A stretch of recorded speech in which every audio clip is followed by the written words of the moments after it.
नमस्कार दोस्तों। आज की कहानी का शीर्षक है एक विवाह ऐसा भी, जो कि एक सत्य घटना पर आधारित है। एक विवाह ऐसा भी जिसमें न बारात सजी, न बैंड बाजा बजा और न ही नाच गाना हुआ।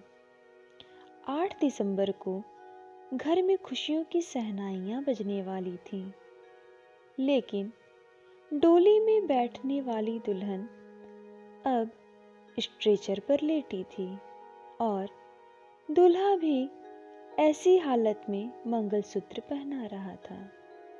इस मौके पर केवल नात रिश्तेदार ही मौजूद थे। तारीख थी 8 दिसंबर की। प्रतापगढ़ की कुंडा गांव में आरती मौर्य के गांव को सजाया गया था। परिवार के लोग बारात के स्वागत में व्यस्त थे और चेहरे पर खुशी भी झलक रही थी। आरती मौर्य को अपने दूल्हे अवधीश मौर्य की बारात लाने का इंतजार था। कुछ ही घंटे बाद बारात आने वाली थी। बारात के स्वागत की तैयारियां में सभी लोग लगे हुए थे।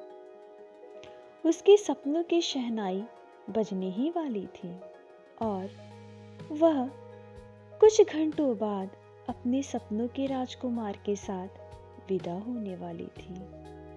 लेकिन अचानक से तस्वीर बदल गई। खुशियों वाले घर में मातम छा गया।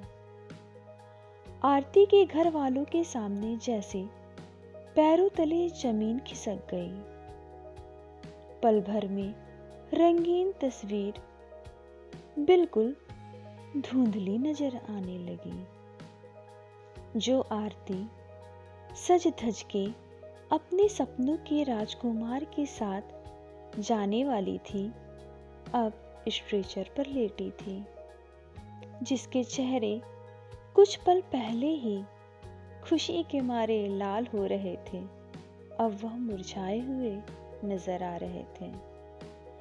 बारात आने के 8 घंटे पहले हुए एक हादसे ने सबको सदमे में डाल दिया।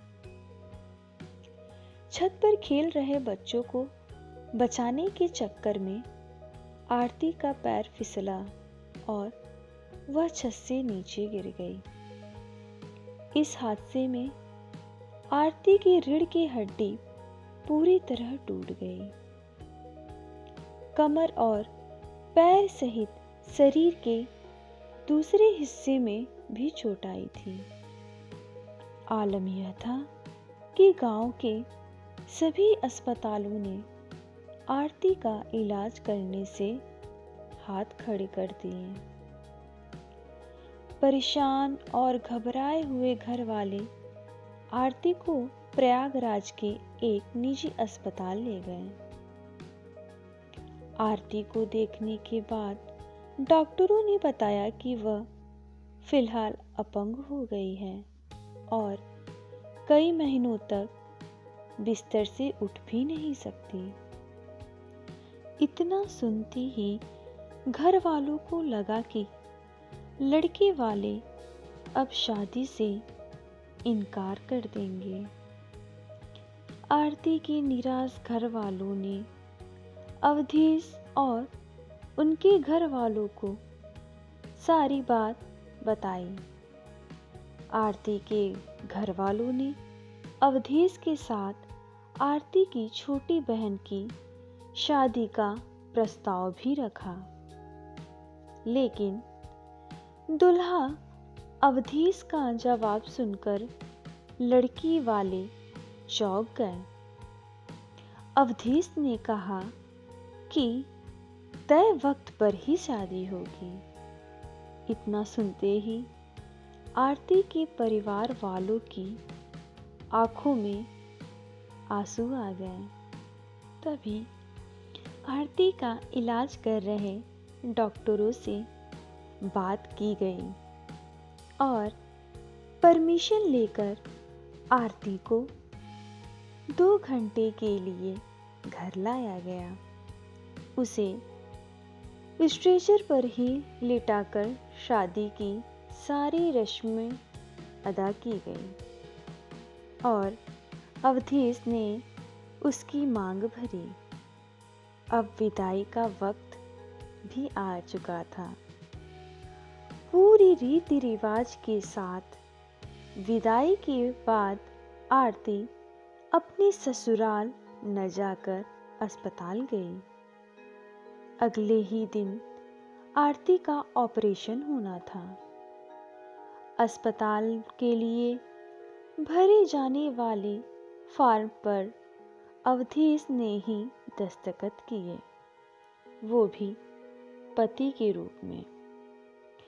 डॉक्टर ने आरती का ऑपरेशन किया और वह भी सफल रहा, परंतु उसे पूरी तरह ठीक होने में करीब 1 साल का समय लगेगा।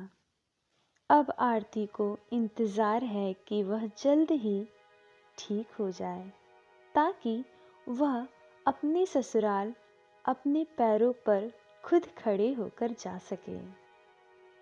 जब भी उसकी हिम्मत जवाब देने लगती है, अवधेश उसे हिम्मत देता है कि सब ठीक हो जाएगा। वास्तव में जिसे ऐसा पति मिला हो, उसके जीवन में आगे सब ठीक ही होगा। सो दोस्तों, आज की ये सच्ची घटना पर आधारित कहानी आप लोगों को कैसे लगी? आई होप आप लोगों को ये कहानी बहुत पसंद आई होगी।